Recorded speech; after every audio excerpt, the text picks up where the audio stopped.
This is Anna. This is Christina. This is Tanya. And you're listening to Life, Crime, and Life, Betrayal. Crime, and Betrayal. Life, Crime, and Betrayal. Hello. Welcome back to Life, Crime, and Betrayal. Just putting it out there, the next case we're going to be discussing is probably the hardest case we have discussed up to this date. It's a really touchy subject, so trigger warning, there is a lot of details that are hard to hear, hard to listen to, and it's just a really sad case all around. But I'm looking forward just to see your feedback, to get any opinions, any suggestions on similar cases. We would love to talk about them, just because we want to make these people's voices heard as much as we can. And I guess we'll get started and take it away. I ask you to imagine a child who every day faced unimaginable pain and terror. A child whose cries for help went unheard and whose suffering was ignored. In this episode today, we'll take a closer look at the tragic case of Gabriel Fernandez, a boy who should have been protected but instead became a victim of unspeakable abuse. Gabriel's story is one of abuse and systematic failures. At just 8 years old, Gabriel was tortured and ultimately murdered by the very people he trusted in his care, a tragedy that could have been prevented. His death has sparked outrage on child abuse, negligence, and the failures that allow it to continue. But the horror doesn't end with his death. The investigation that followed, the courtroom battles, and the question that remains all serve as a stark reminder of how far our systems can fail those who need help the most. In this episode, we will walk through the heart-wrenching story of the beloved Gabriel Fernandez, examining the events that led to his death and the aftermath. Before we continue, I'm assuming you guys know of this case. Yeah, definitely. Unfortunately. Yeah. So again, before I proceed, everyone just... It is a hard case. That's all I'm going to say. It's one that every time I watch or listen to, I get extremely emotional. I'm not gonna lie. It just hits a sore spot for me, for the ladies, probably pretty much anybody out there. I think when kids are involved, it just changes the parameters for you. It does, yeah. So Gabriel Daniel Fernandez was born on February 20, 2005 to Arnold Contreras and Pearl Fernandez. Soon after his birth, Gabriel was placed in the care of his great-uncle, Michael Limos Carranza, and Carranza's partner, David Martinez. Basically, from my understanding, once Pearl gave birth to Gabriel, within the first few days, she already made the decision that she did not want to take care of Gabriel, whether it was because she thought she couldn't handle it at the time or she just wasn't prepared to have another child, so she gave that responsibility to her uncles. However, in 2009, when Gabriel was 4 years old, he moved in with his grandparents due to his grandfather's disapproval of Carranza and Martinez's same-sex relationship. Gabriel was described as such a loving, happy child from his family members. And if you see his earlier pictures, he just looks like such a happy kid. His smile hits me, and just he's just such an adorable kid. And his uncles, his grandparents, his cousins, etc., spoke about him in like the highest regard, and you can tell just how much they loved him, but also how much he was loved by them and how much he loved them in return. He remained with his grandparents until 2012, when his mother, Pearl Fernandez, and her boyfriend, Isario Aguirre, took him into their custody about 8 months before his death. So he had two siblings, Ezekiel and Virginia. And from my understanding, in 2011, Pearl and Isario gained custody of Ezekiel and Virginia. And I guess within that year, they were somehow able to prove that they could take care of children, and they were able to then gain custody of Gabriel in 2012. A side note, though, that Child Protective Services, or DCFS, at this point are involved. They're involved from the beginning, from the get-go, because Pearl also did have some history prior of some form of child abuse, so she automatically had to be under supervision from them. And if you can see here, this is Gabriel Fernandez when he was, I would say like 7, 8. So cute. He's so cute. Yeah. Right. So cute. On May 22nd, 2013, Pearl Fernandez, Gabriel's mother, called 911 in a frantic attempt to report that her son was not breathing, claiming that he had slipped in the bathtub, and this was her initial claim. Throughout the entire call, both Pearl and her boyfriend, Isario Aguirre, maintain an unnervingly calm demeanor, which is not how someone would typically respond in an emergency situation involving a child in distress. Despite the dispatcher's repeated instructions to perform CPR and continue until medical personnel arrive, there was no indication during the call that any life-saving measures actually took place or were being carried out. And if you listen to if you watch the Netflix special, I think it's called The Trials of Gabriel Fernandez, they do play some parts of the 911 call. You can also find it on the internet on YouTube. There is parts of it there. And I don't know, for me, it does not sound like either of them were performing any sort of CPR. I guess in my head, I imagine it as people counting down, right? The paramedics are going to tell you, or the 911 responder is going to tell you, do 30 compressions, and then you're going to breathe 3 times in the mouth and repeat. And I just picture in my head that you would hear that over the phone. Yeah, especially, right? yeah. Or like, even if, because I don't quite remember what the parents' defense was, but even if the mom was on the phone, she would be telling the dad what to do, kind of thing, right? You would hear the sense of urgency, but you didn't. No. And then when the paramedics and firefighters finally arrived at the apartment, they quickly recognized that there was much more to this scene than just a simple bathtub accident, because that is initially what was claimed. The apartment was a mess, and you can look at some of the photos that was taken later on, the crime scene photos. It was a mess. You could tell something else was going on. And then there was, I understand, from their initial look, they could see some blood spatter around the house. However, obviously, the initial responders' thing is that they need to take care of Gabriel, so they automatically went to him and focused their energy on him. So the ambulance dispatched to the nearest hospital, and they dispatched it as bringing an 8-year-old boy under cardiac arrest, code 3. And code 3 is the highest type of emergencies for hospitals. And fuck, man, I'm not going to show you. It's out there if you want to see some of the photos of him when he was at the hospital. It's out there, and his They're body, on the internet? yeah, his body is unrecognizable. Like, the amount of abuse this kid suffered is Oh my god. out of this world. So from what I understood, he had a depressed skull fracture. So basically meaning your skull is synced in, and if you feel your skull now, it's like a round sphere. You don't feel really any bumps. But when you have a depressed skull fracture, you can actually feel your brain. Is basically what it is. He had potential red burn marks on his throat, cuts and bruises all over his face, cuts all over his body, and a cut above his genital area. He had ligature marks around his ankles.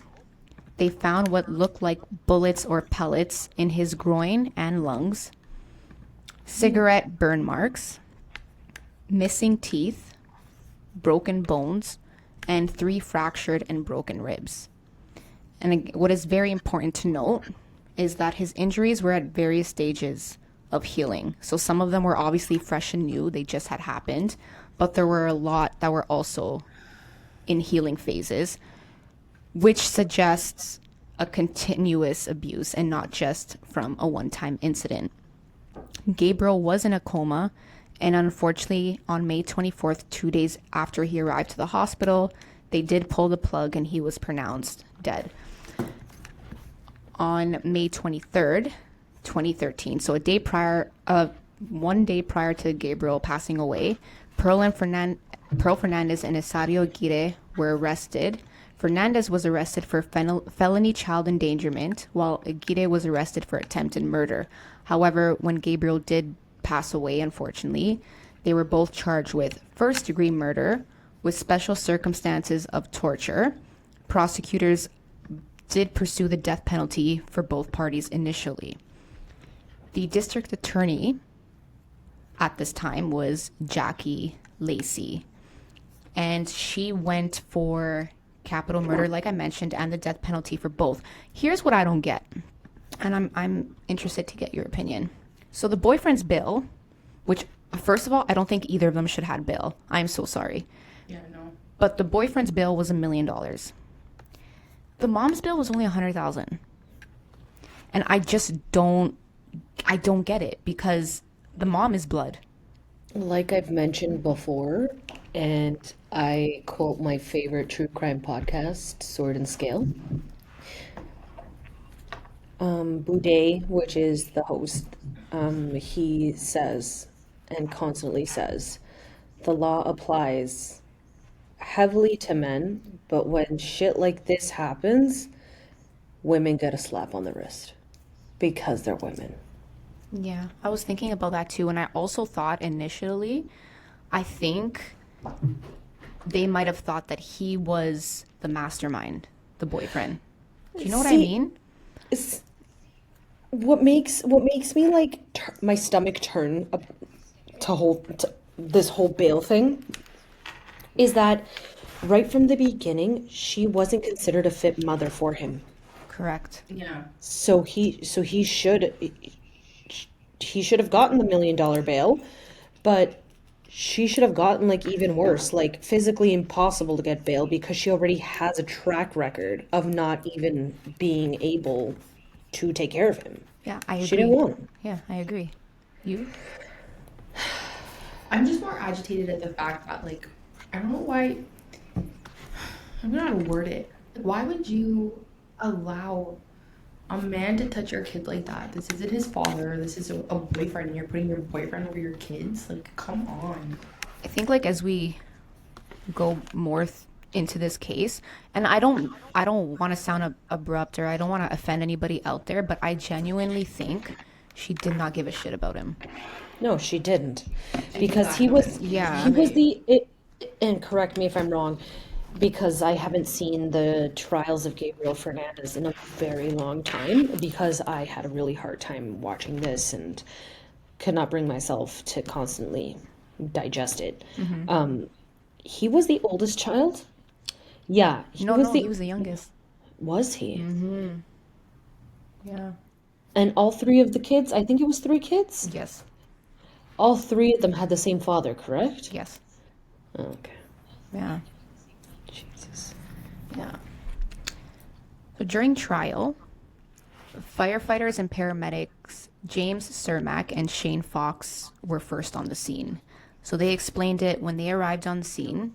It was very, very late at night, and keep in mind where Pearl and Isario Aguirre lived, it was a pretty dangerous town of the area of Los Angeles. Yeah, there was a lot of complex crime. that they lived in, Yes, yeah. a lot of crime going on there. From my understanding, there was a lot of like gang affiliations.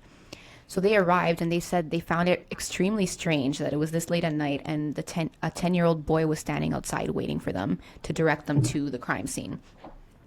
And they said when they arrived on the scene, obviously Gabriel was in severe distress, not responding, no heartbeat, and they quickly determined it was cardiac arrest. Oh my God. They did say, though, see, here we go, that Gabriel's face was full of blood. The first responders claimed that when they arrived to the scene, they don't remember Isario or Pearl performing CPR when they arrived. Red flag number 1. But they also did not notice any blood on Isario's mouth or Pearl's mouth, which if you're giving CPR to someone and you're breathing into their mouths, if they have significant amount of blood on their mouth and on their face, it's gonna transfer over to you. And they were very clean. At trial, the firefighters or paramedics also testified that while performing CPR, they began to notice all these abrasions on Gabriel's body, and they said it was so bad that initially they thought he had a skin disease. But it also, obviously for them, also triggered some red flags because they're like, we're coming in for a slip on in the bathtub, and he's just full of marks. The first responders revealed that there was little concern for Gabriel's well-being from either parent or from his mother or the mother's boyfriend. And they said rather than showing any care for their son, they were distant and cold towards the first responders, and they weren't cooperating at all. And they said at no point did they ever once inquire about Gabriel's condition, where he was going, which hospital they were taking him, where he was being transported to, if the son was okay. And according to first responders, Pearl Fernandez was a lot more concerned about her cats and what would happen to them. Yeah. So when they're on trial, they're explaining it, and they're like, all she kept asking about was her cats. Like, what are you doing with my cats? Where are they going to go?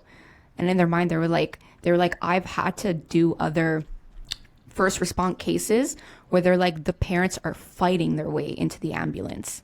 And he was like, when I got there, he's like, I've never experienced such a situation where the mom was so distant and cold towards what was happening to her own child. And then furthermore, the trial revealed an unsettling statement made by Isario Aguirre when the first responders arrived on the scene. They said almost immediately when they arrived, he reportedly said, Gabriel is gay, almost as if attempting to explain or justify the situation. And then investigators later discovered that both Isario and Pearl harbored resentment for Gabriel, partly due to the fact that in his early childhood, he was raised by his uncle and his uncle's boyfriend. So they automatically, a lot of their bullying and abuse stemmed from the fact that they thought Gabriel might be gay, although that shouldn't matter at all. But that's their theory on why a lot of this abuse took place. They also uncovered troubling details about Gabriel's living conditions. Most of his clothing was worn out, bagged, dirty, and tucked away under a sink, except for 2 dresses that were clean and hanging in the closet. And it was later revealed that these dresses were used as a form of bullying. So they would make Gabriel wear them and then abuse him while he was wearing them, and bully him as well, obviously. And it's just, I can't imagine. I really can't. It's just, I don't know. And this kid's going to school, like he's just showing up beatered and battered like this and no one's saying anything. Oh no, that comes up. Christina. Yeah. And then they also found in the defendant's bedroom a small cubby. And tragically, that's where young Gabriel spent most of his days and nights. So he didn't have a bed. Oh my God. Yeah, he didn't have a bedroom. And he was often confined to that space. They locked him inside. And sometimes they would bound or gag him while he was in there. And no food, no water, and as I mentioned, no bed. And that's literally where, for the most part, that's where he slept. And he was forced to eat kitty litter. Yeah, that comes up too, yeah. I can't even imagine that either. They said that when they did his autopsy, they found cat litter in his stomach and cat feces. But literally, they said there was not even 1 ounce of food in his stomach. It was literally just cat litter, which I like. And I almost want to ask you to stop talking because I can't, yeah. And and a lot of this, we'll get to it. I don't want to jump too quick, but I'm going to put it out there. I think a lot of I honestly genuinely think, and I don't say this often, that he's a case where he could still be alive today. Mm-hmm. If the people that were involved actually did something. So I'm we'll get there, but so let's look at both defendants. So Isario Aguirre had his whole defense, and eventually was he basically acted out of a blind moment of rage. And he also claimed that he was under the influence of his Black Widow girlfriend and mother of Gabriel. Right there you can see a picture of Isario Aguirre, and that is Fernandez's mom, Pearl Fernandez. Even if you just look at how big he is, I know. You know what I mean? He was a security guard. He's tall. He's over 6 feet for sure. And this kid was only 8. He packs a punch. Yeah. And I acted out of a fit of rage.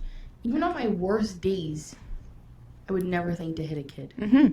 And there's holes in that because he claims that what happened that night, because remember, first I said they slipped in the bathtub. Then initially, it was something like, oh, he was playing with his brothers and sisters. They were playing around and, it got a little too far. And then he comes up with this scenario where it's Gabriel had asked his mom, why do you let Isario treat you this way? Almost as if suggesting that Gabriel's mom deserved better in a sense. And then when Isario confronted Gabriel about this, Gabriel said, oh, I never said that to mom.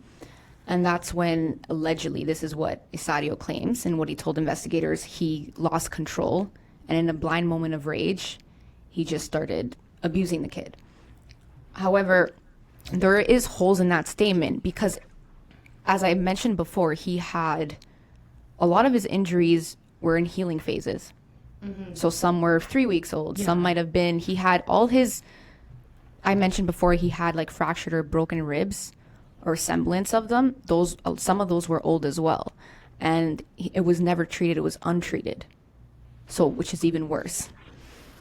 But they were old injuries. So the blind moment of rage is not it's not a defense that makes sense at all because it clearly shows that it's been a long-term abuse. So you literally were in a fit of rage every day. Correct. And then I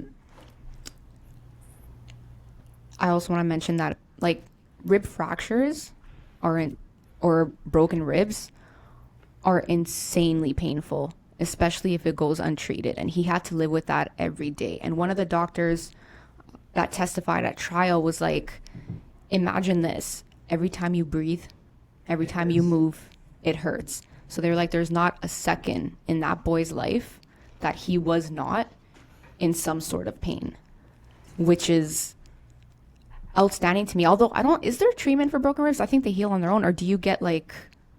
No, they heal on their own. But I'm sure they give you something. Yeah. And then the doctor also said that, genuinely speaking, an autopsy will take under a day, maybe a day. Gabriel's, they said he had so many injuries. I can't remember. They said it took either 2 or 3 days to do his whole autopsy because they were like, there were so many injuries that we had to jot down, look into, that it literally took them so much longer than a usual case, which again... For me, that's like career ending for me. I'm going to do this case. I'm going to see it through. I'm going to get its justice. And then I'm done. I don't know how you could ever go back to another case. Yeah. Sorry. It's just really hard to hear. I guess it's striking a chord for me because I'm a mom, right? And it's just like, sorry, I'm speechless. It's okay. I get it because when I watched it, and I'm not even a mother, I bawled. Like, it's such... There's some things that there is no explanation. There's some stuff that you can't explain away. And this is one of them. Yeah, it's very hard to get through. Yeah. Give you a second. Okay. No, it's fine. Continue. I'll compose myself eventually, but... Viewers, listeners, I'm usually chatty during our cases, but today I think it's going to be a quiet one. That's okay. It doesn't deserve it deserves just a thought process and for people to genuinely understand this case. And like, how do you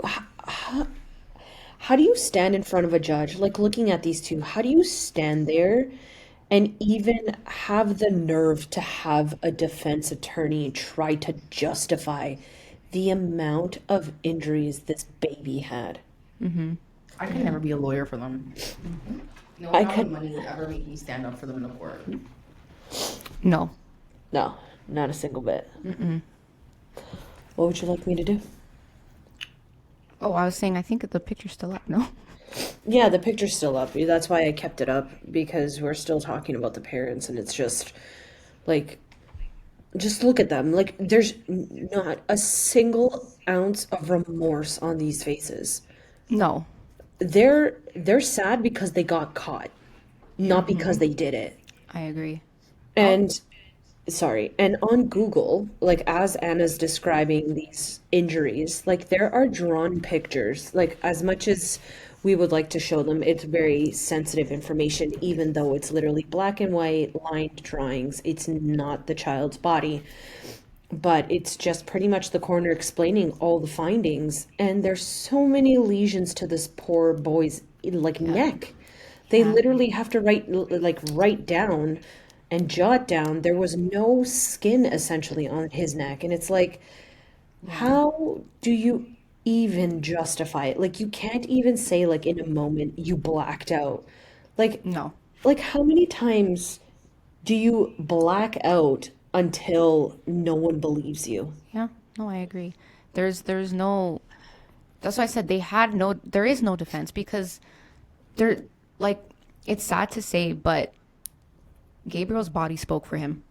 Yeah, And absolutely. there is no, it was this, it was that. Like, you guys are two horrible people. Even just the way they acted in trial disgusted me. Like, he did not, what's his name? Isadio Aguirre's head did not come up once. Not once did he ever look up at any of the family members who were testifying, who were literally crying on stand. The grandfather was bawling. I think the cousin was like the brother and sisters that had to testify who witnessed some of this abuse. And he didn't bring his head up once. Yeah, because you're not a man. You're a loser at that point. Yeah. You're And not even a human at this point. You're not a monster. You're some sort of being that does not deserve to live. yeah, You're not. yeah, And the fact that they're both in jail, like, that's easy for them. Like, what they did to Gabriel was absolutely horrible, not yeah, even unexplainable, and they shouldn't even be alive at this point. They yeah, should be tortured, just like Gabriel was. yeah. I agree. I agree. And going back to our last case, the LAPD fucking sucks. Again, yeah. Because the more you're going to go into the story, the more you're going to see that between 1928 till 2017, the LAPD learned jack shit. Yeah. No, you're 100% right. I might have to walk out, but it's okay. We'll figure this out. Okay, go. So the investigators also had found two bats. I don't know the terms. One was like a regular baseball bat. The other one was like a shorter one. I know there's a term for it. A slugger? Yes. Yes. Slugger. And they found blood on these bats that ended up testing positive for Gabriel Fernandez's blood. They were hitting him with a bat. Yeah. And I'm assuming that's probably where he got his depressed skull fracture from, right? And then, as Tanya had mentioned before, there was cat litter that was found in his system. And like I said, that's all they found. There was no food. So, minus the fact that he's being abused, it's very clear that they weren't feeding him. And a lot of times they were literally feeding him cat feces, which is And out you of know this what? world. And you know what? These sick fucks, like these sick fucks did that, but he went to school with a smile on his face Yeah. every day, Yeah. and he loved his mother till the bitter fucking end. Yeah. That's why there's like when there's parts that, yeah. Like Yeah. his mother could care less about Gabriel, but Gabriel cared so much about his mother. Mm-hmm. And he Yeah. at the end, like he always forgave her. And she did not deserve that. That poor boy. Yeah, That's the definition of unconditional love. they do say On his that. heart. Yeah, they do say that, like, I was just gonna say that, like, a child's love Sorry, is my bad. unwavering. They're so innocent that they'll forgive. You know what I mean? They don't hold grudges. They're meant to bring joy into your life. Yeah. Now let's go to the second defendant, which is Pearl Fernandez, Gabriel's mother. So she did undergo, upon her arrest, psychological evaluation. So they deemed that she had limited intellectual capacity. Of course. She scored at the lower level of almost all cognitive tests that she had to take. She did not attend school past grade 8. A lot of drug use at a very young age, so probably damaged her brain during the development phase.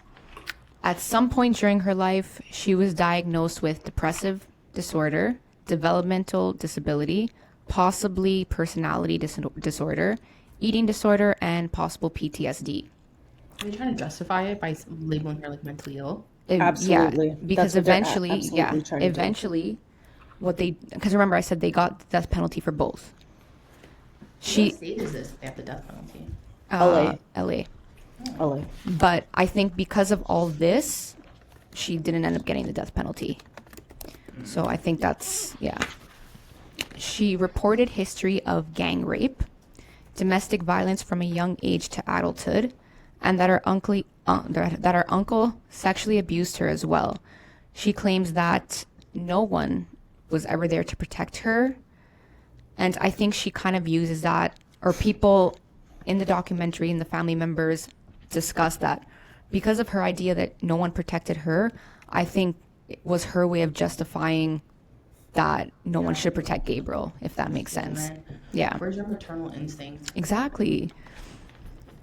And then there's evidence that Pearl played an active role in the torture and murder of her son, Gabriel.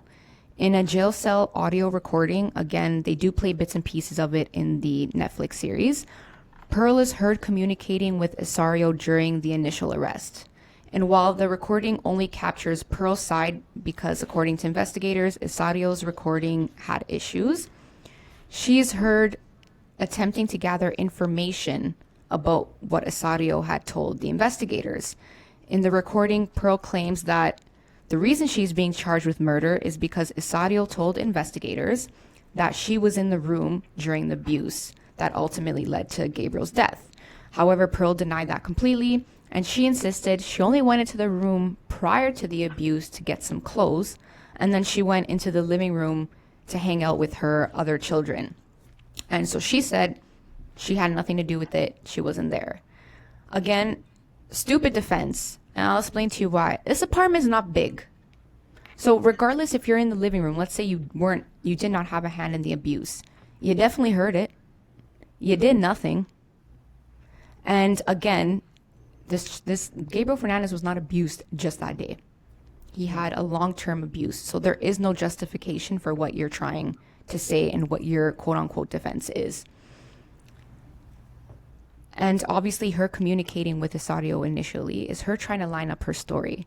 She wants to be on the same page with him. So she's a lot smarter than what she wants to claim if she's willing to do that. But it gets weird because eventually she turns the conversation sexual. And she starts trying to tell Isario the things that she wants to do with him, and the things that they used to do together. And it's just like, your son just died. And that's your biggest concern right now. It honestly, gross. It was gross. And then beside that, they also had text messages between Isario and Pearl. And it really was like they fed off each other. So Pearl would communicate her frustration and annoyance about something that Gabriel did or about Gabriel in general. And Isario would say things like, babe, don't worry. When I come home, I'll take care of him, and vice versa. And that was like a lot of their conversation was always bad-mouthing Gabriel and then saying, don't worry about it. I'll handle it later. And then during the Netflix series, one of Gabriel's family members, I believe it was his aunt or his great aunt, made a really good point that holds a lot of weight for me. So like I had mentioned before, a lot of people thought that Isario was the main aggressor and that Pearl was kind of maybe suggesting she had like, what is it, like a little battered woman syndrome, or she was kind of maybe scared or just appeasing him because she was scared, and that he was the one who really did a lot of the abuse. But then this great aunt makes a great point. She's like, okay, we can say maybe let's say if if Gabriel was punched or pushed around. We can lean that towards a man. But he had a lot of torture wounds. Cigarette marks, ligature marks, burn marks. He had bruising from a BB gun, which is why they found pellets. And that to her is more of a woman thing, because a woman's not as strong as a man.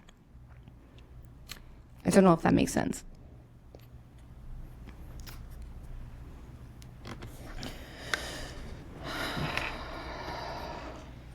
I don't know. Say it again, reword it.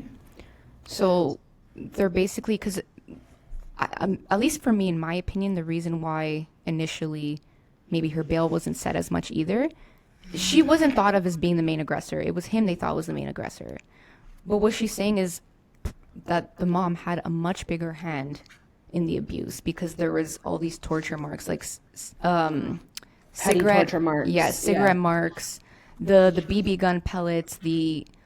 She's saying those are more towards a female, right? Like the mom was a small girl. I think she was like 5 feet, 5'1". Oh, I see. So she had a hand in the smaller kind of wounds. Not the smaller, just stuff that's easier for a woman to do. Like she doesn't think that Isario was doing those. She thinks it was Pearl, which kind of, it makes sense to me. Well, regardless, like, Oh, I think it's, I don't know. Yeah. It's a lot. It's a lot to just hear. Yeah, it is. like, how do you have the heart? And this is taking me back to a story that my mom told me. My mom's a retired daycare teacher, and she was a daycare teacher for like a neighborhood, like a decent neighborhood, but a lot of low income children came, if we're going to be politically correct. And one of the moms dropped off her child, and I don't know what prompted. I think he might have like dirtied his shirt or like wet it or something that prompted a change of his shirt.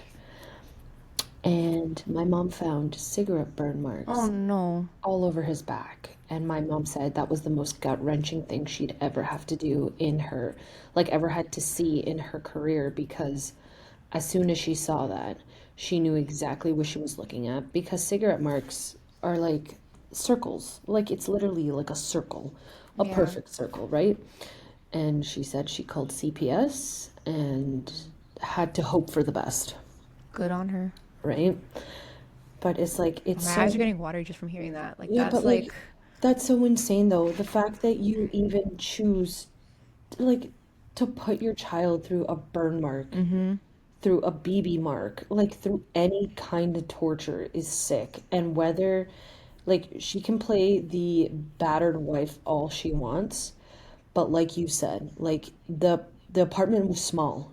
She heard the abuse. She could have done something, you know? And me being a mother, if I was in her position, whether I passed away or not, my last action would be trying to save my children. I would call the police. I would do whatever I could to get them out of that situation. And if that meant giving up my life, then I would, yeah, I agree. right? Yeah. And like it just bothers the fuck out of me that people play that card to get away with a lighter sentence.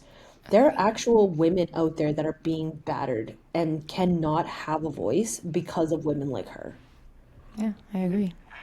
And there are mental illness cases out there too, where people black out, where people literally have multiple personality disorders, genuinely suffer from that, and genuinely commit a crime, petty crime, whatever crime, but they are genuinely sick. And these two motherfuckers are playing this card and are ruining it essentially for those who are actually in that state, in that scenario. Yeah. No, I know. And like the more you're describing Pearl Fernandez to me, is I'm going back to last week when I was unfortunately bedridden for 3 days for the bug. My husband and I decided to watch the Menendez brothers case. And as you're describing Pearl Fernandez, I'm thinking about Kitty Menendez. Yeah. That's a good comparison. Yeah. Kitty Menendez literally stood outside of the doors. Well, again, speculative because literally the boys or the men are playing the abuse card, but then the defense plays the nope, you just want to get famous, you just want to twist the story, this is how it actually happened. So you're left with, okay, did they actually do it? Like, were they actually abused? Were they actually not abused? I'll We stand on my opinion on that, man. Right. We'll do a segment on it because it's a really interesting case. It's coming up in June, anyways. But she's reminding me of Kitty Fernandez. She just stood there. Yeah. You are a mother. You You go to bat for your kid. You don't let anybody do that. which mind boggles me because I grew this child. Yeah. I gave my life for this child. Childbirth is not an easy thing to go through. Yeah. There are so many risks and complications that you choose and you put yourself through. And to just stand there and watch a man, whoever, the abuser, that's 10 times bigger, emotionally, physically, however, Yeah. they are super superior to their victims. And you're just gonna stand there and do nothing? Yeah, that's why I And then said. play the battered wife card? Yeah, that's why I said she definitely wasn't just standing there. I don't care what she says. She was. She had a hand in She it. had a big hand, and it wasn't like she had a big hand. The one thing about this case that was actually even rare, like it's not heard of, the district attorney Jackie Lacey not only prosecuted the parents, sorry, Gabriel's mom and the boyfriend, but she also went the extraordinary step in placing charges on the 4 social workers who were involved in Gabriel's Good. case. So she charged them with felony charges of child abuse and falsifying public records.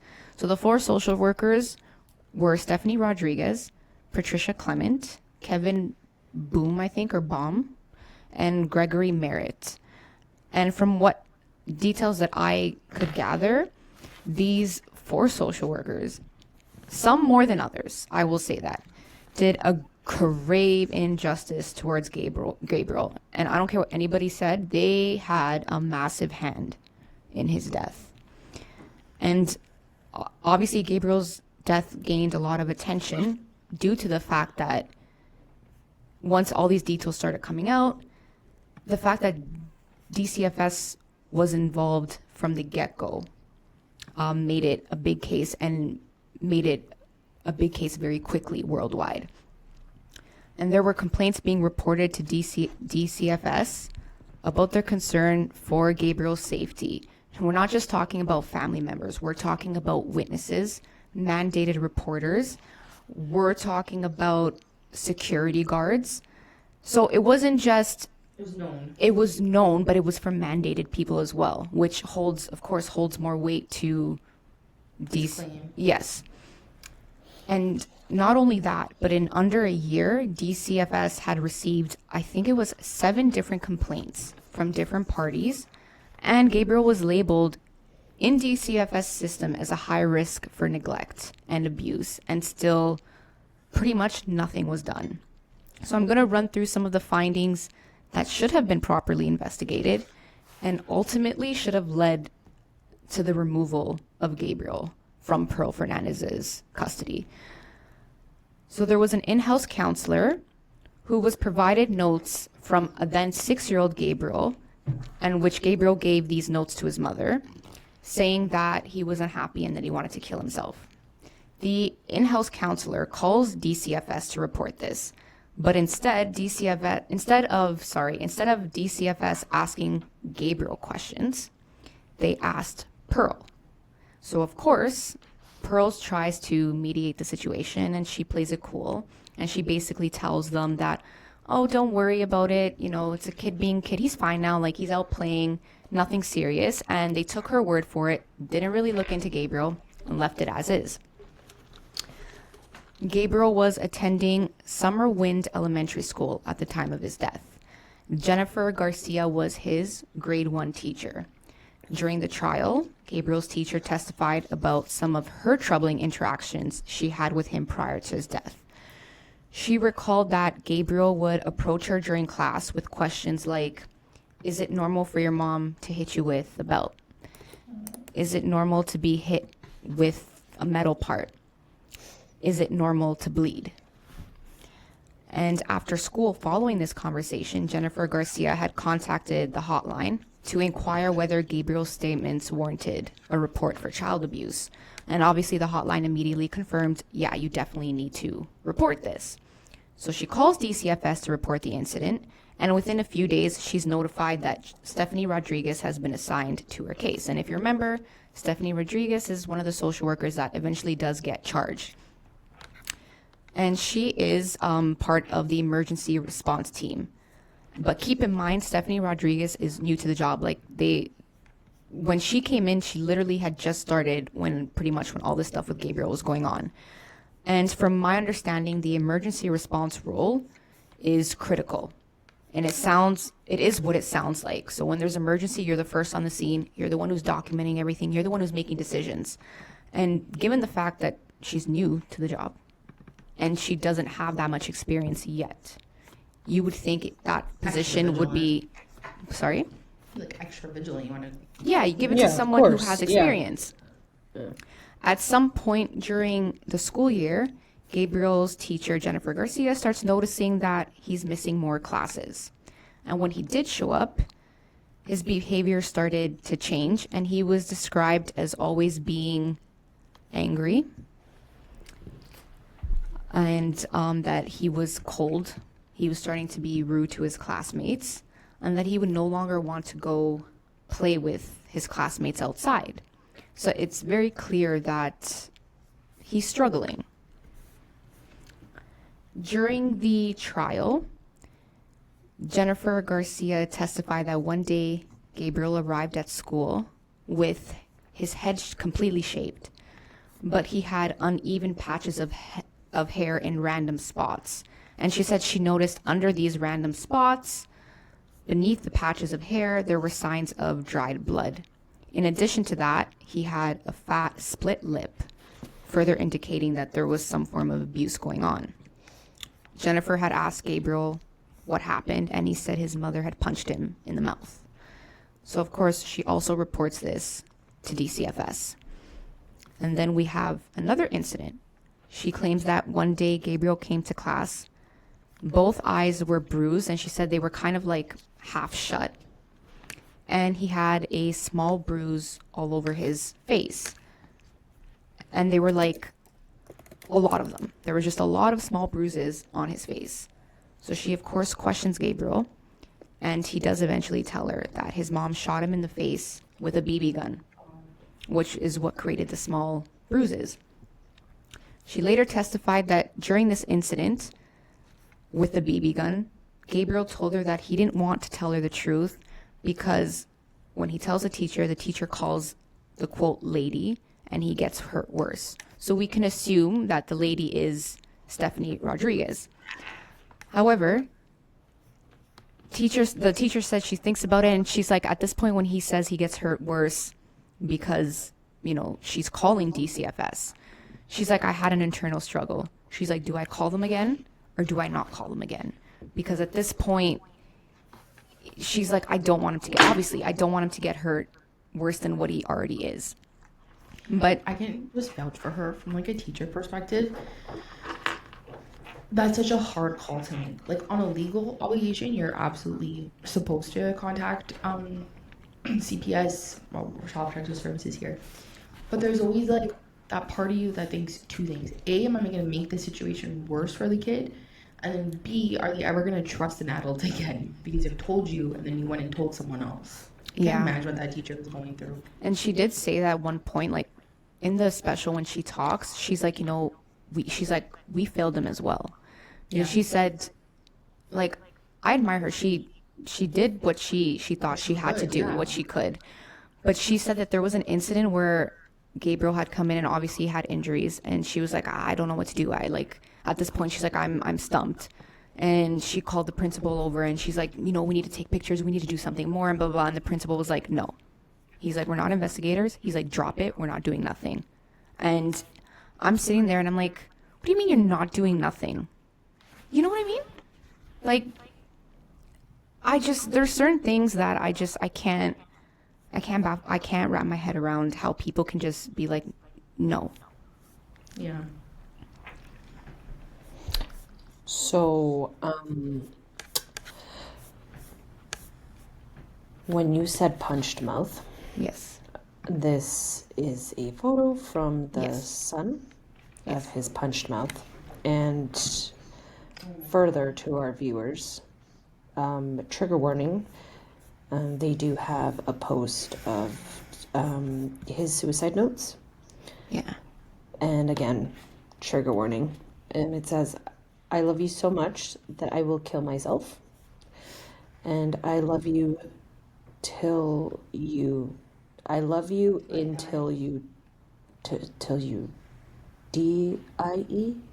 die. Die probably, yeah. Yeah.